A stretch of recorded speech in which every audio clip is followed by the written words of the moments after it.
Hi guys, kamusta kayong lahat? Panibagong araw ngayon dito sa Israel. Kaninang umaga guys, nagising ako, nakita ko si Inang. Ginugupit niya yung mga buhok niya. Tignan niyo siya oh. Nagulat nga ako eh. That's why I decided to cut her hair. Hindi ko na siya dadalhin sa salon. Ako na lang ang magugupit sa kanya, kaya ko naman. And besides, mahihirapan lang din siya doon. Ita-transfer pa siya ng chair, tapos isa-shampoo. Medyo mabagal na talagang kumilos si Inang, kaya mahihirapan talaga siya. Kaya dito na lang sa bahay. Ako na lang ang gagawa, kaya ko naman. Medyo iiksian ko lang nga pala yung paggupit ko sa kanya guys, kasi medyo mainit na dito sa Israel. Kaya mas okay yung short hair, para naman maginhawa sa pakiramdam niya. Ayan, mabuti nga may tiwala din sa akin si Inang pagdating sa paggupit sa buhok niya. Syempre naman, libre. Charot! Alam nyo ba mga guys, ako din ang nagugupit sa hair ko. Kasi medyo mahal ang gupit dito eh. Tsaka baka hindi ko magustuhan yung gupit nila, kaya ako na lang yung nagugupit. Medyo okay naman kasi meron akong ayan o, razor. Binili ko yan dito. Madali lang din naman maggupit ng buhok ko kasi tabas-tabas lang mga guys.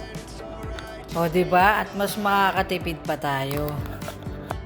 Sa Pilipinas kasi 100 pesos lang nagupit, ox na, diba? Maganda na. Dito kasi mahal pag kinonvert. Yan na nga ba sinasabi ko eh, kaya wag tayo mag-convert mga guys. Pero mas okay na rin na ako yung nagugupit sa hair ko. Mas gusto ko naman. Minsan, sasamahan lang din natin ng diskarte para makatipid. Tipid yarn! Actually, sa loob ng magti 3 years ako dito, mga guys, ako lang talaga nagugupit sa buhok ko. Anyway, ayan na. Nagupitan ko na si Inang at compress ko na siya. Wow! Uau! Esse socket! Uau! Uau! Boy, isang sila muna.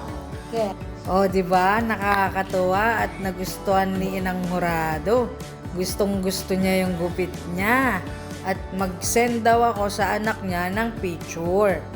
O, diba mga guys? Ganun lang tayo at maglinis na tayo ng mga buhok ni Inang. At baka kung saan pa yan mapunta. Sa sobrang tuwang dyan ni Mami, oh. Gusto daw niya akong i-kiss. Ayan. Binigyan daw niya ako ng 5 kiss. Kasi out of 5 daw ang score ko. O diba mga guys? Ang sweet ni Inang. Bilang ganti daw, bibigyan niya ako ng pambili ng burger mga guys. Masarap din talaga sa pakiramdam kapag ka na-appreciate nila yung mga ginagawa natin para sa kanila, no? Yung pag-aalaga natin, syempre yung pagmamahal din ay naibibigay natin at nasusuklian din nila mga guys. Hindi naman tayo nag-a-ask ng kapalit. Pero, yung na-appreciate ka nila, napakasarap na yun sa pakiramdam, di ba?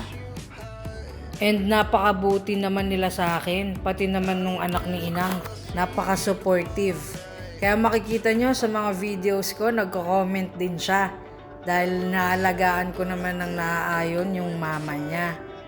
O siya mga guys, hanggang dito na nga lang muna itong video na ito. Maraming nga palang salamat sa inyong lahat sa suporta. Paalam!